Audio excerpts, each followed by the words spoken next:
श्री श्री श्री 108 महादेव शिवाचार्य महाराज वाईकर यांचे भव्य कीर्तन या व्हिडिओमध्ये तुम्हाला बघायला भेटणार आहे। तत्पूर्वी नागेश्वर जुंगा या चॅनलला सबस्क्राइब करून ठेवा, जेणेकरून नवनवीन व्हिडिओ तुम्हाला या चॅनलवर बघायला भेटतील।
प्रसाद घेताची स्वामीचा नाश होय षडरी तुझा मी तू पनाहा नुरे सुख अक्षयी घेरे सुख ब्रह्मानंद होय गगने आनंद नमाय प्रसाद घेताची स्वामीचा नाश होय षडरी तुझा लक्ष्मण मन घ्याव लक्ष्मण मन घ्याव जन्म मृत्यू चुकवाव प्रसाद भेटाची स्वामीचा नाश हो षडरिपूचा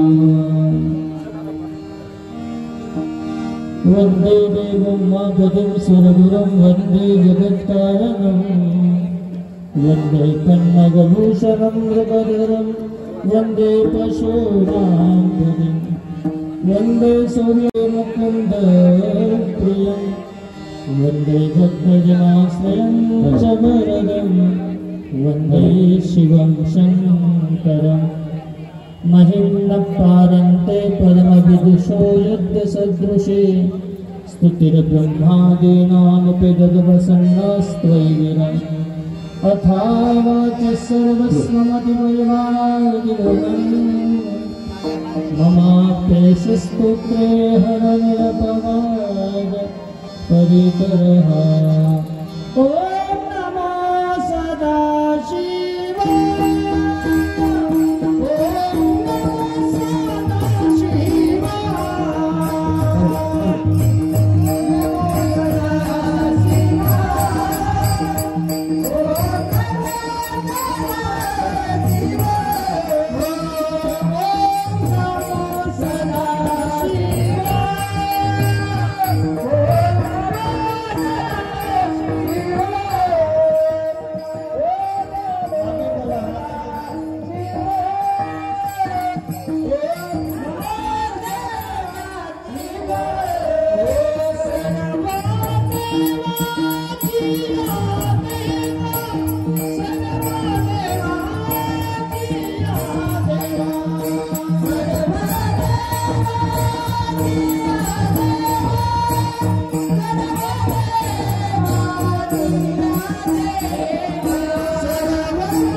शाश्वत वैभवाचा स्वामी भगवान आशुतोष शिवप्रभूच्या चरणाला अनंत वंदन करू।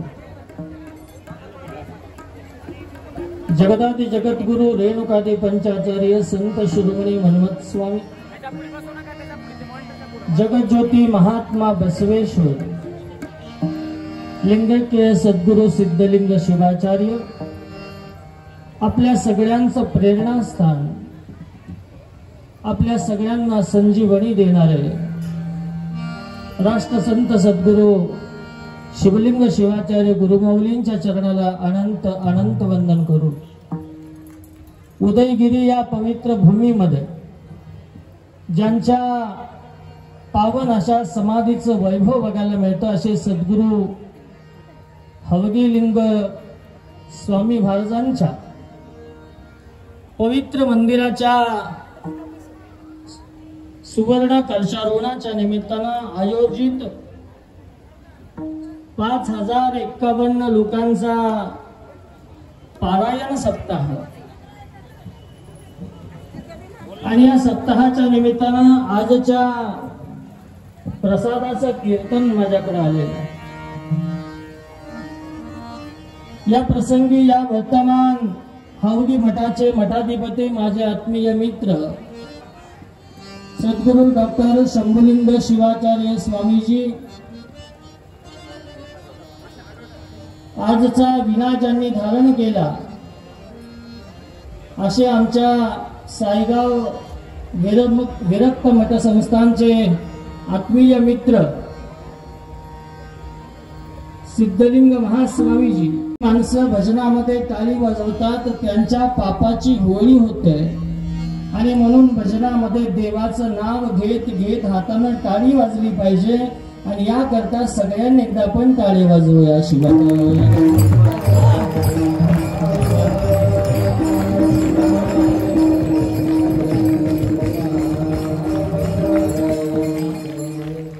कीर्तनामध्ये बसल्यावर आणि विशेष करून मानवी जीवनाचा उद्देश काय आहे?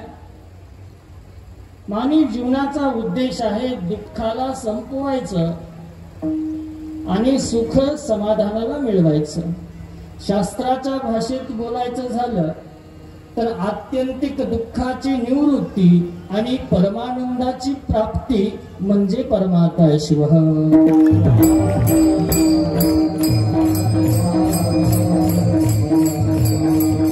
शास्त्र काय सांगतं? प्रयोजनम न उद्दिश्यम मंदोपी न प्रवर्तते। कोणत्याही गोष्टीचं प्रयोजन आपल्याला माहिती असावं। आपण सामान्य लोक आहोत, आपलं प्रयोजन आहे एखाद्या बस मधून आपल्याला उदगीरला जायचंय तर आपण काय करतो? पहिल्यांदा त्या गाडीचा बोर्ड पाहतो की खरंच ही गाडी उदगीरला जाणार आहे की नाही। जर त्या गाडीला बोर्डच नसेल तर आपण प्रवास करू काय? काही लोकांचे प्रवास असेच सुरू आहे, ते बिन बोर्डच्या गाडीत बसलेले आहे आणि नुसता प्रवास आहे। म्हणजे जसं कंडक्टरचं जीवन कसं आहे? त्याला जायचं कुठेच नाही पण प्रवास मात्र त्याचा संपत नाही आहे। काही लोकांचा प्रवास असाच सुरू आहे, जोपर्यंत गुरु नावाच्या गाडीला त्या बोर्डला पाहून आपण त्या गाडीत बसणार नाही तोपर्यंत परमार्थ नावाच्या शिखरापर्यंत आपला प्रवास पोहोचणार नाही। आणि म्हणून आपल्या जीवनामध्ये जोपर्यंत गुरु नाही तोपर्यंत आपलं जीवन सुरू नाही आहे। मी आपल्याला सांगत होतो की प्रयोजन हवं। खरं तर प्रसादाच्या दिवसाला का महत्व आहे? कारण प्रसादाचा दिवस हा फलाचा दिवस आहे, प्राप्तीचा दिवस आहे। 7 दिवस आपण काय केलं याचं फल म्हणजे प्रसादाचा दिवस आहे। माझ्या माऊलीनं प्रसाद मागितला, माऊलीनं प्रसाद अन्नाचा नाही मागितला। वाढो लोकी सदाचार सद्विद्येचा भडीमार, हो सर्वत्र साचार हाच प्रसाद। माऊलीनं मागितलं की सदाचार व्यक्तीच्या जीवनामध्ये वाढावा, कारण सदाचारानंच देव मिळतो. आणि म्हणून सिद्धांत शिखामणीमध्ये भगवत्पाद रेणुकाचार्य म्हणतात, सदाचार प्रिय शंभू सदाचारेण पूज्यते. भगवंताला प्राप्त करून घ्यायचा आहे तर सदाचार वाढला पाहिजे. आणि सदाचार वाढण्याकरिता काय करायला पाहिजे, तर भगवंताचं नाव मुखात यायला पाहिजे. कारण भगवंताचं नाव कसं आहे, अभंगाचं प्रमाण देतात, सुदेहुनी गोड नाम हे शिवाचे.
मायमाचे. अहो वाणीला नाव घ्यायला लावणं कठीण आहे. आता बघा ना, आपण कीर्तनामध्ये बसलोय पण मनाने इथं आहे का? कुठं कुठं फिरतंय मन. म्हणजे वाणीनं देवाचं नाव घेणं कठीण आहे, त्याही पेक्षा त्या नावामध्ये प्रेम निर्माण करणं कठीण आहे. भगवंताचं नाव घेणं जितकं कठीण त्याही पेक्षा कठीण आहे त्या नावामध्ये प्रेम असणं. भगवंताचं प्रेम असायला पाहिजे. नारद भक्ती सूत्रामध्ये नारदांनी सांगितलं, चतुर्थ सूत्रामध्ये, सात्वस्मिन् भक्ती परम प्रेम स्वरूपा. अहो भक्ती म्हणजे काय आहे, तर भगवंतावरचं निस्वार्थ प्रेम, अतीव प्रेम. आणि ते अतीव प्रेम निर्माण होण्याकरता प्रयत्न करावे लागतात. सहजासहजी या गोष्टी निर्माण होत नाही. या निर्माण होण्याकरता पूर्वजन्माचं सुकृत असावं लागतं. आणि म्हणून रेणुकाचार्य सिद्धांत शिखामणीमध्ये म्हणतात, कोटी जन्मार्जितं पुण्यम शिवभक्ती प्रजायते. शिवभक्ती निर्माण होण्याकरता कोटी जन्माचं पुण्य असावं लागतं. नाही पुढे जाऊन म्हणतात, बहुजन्म कृतय पुण्य प्रक्षिणे पाप पंजरे शुद्ध अंतकरणो देहे पिंड शब्देन गीयते. आणि म्हणून जर अंतकरणाला शुद्ध करायचं असेल, भगवंताच्या नावामध्ये प्रेम निर्माण करायचं असेल, तर आपल्याला पहिल्यांदा काय करायला पाहिजे, तर गुरुचा प्रसाद घ्यायला पाहिजे. गुरुचा प्रसाद म्हणजे फक्त अन्न प्रसाद नाही. बघा, आपल्या हावगी स्वामी महाराजांची कृपा आहे. ज्यांना संतान प्राप्त होत नव्हती अशा व्यक्तींनी त्या ठिकाणी संतान प्राप्तीची इच्छा व्यक्त केली. आणि काल मला एक स्वामी आमचे सांगत होते की महाराज, हावगी स्वामींच्या कृपेनं ज्या ज्या संतान प्राप्त झाल्या त्यांची नावं सुद्धा हावगी ठेवलेली आहे. आणि आपला गायक हावगी त्यातला एक संतान आहे. शिवाय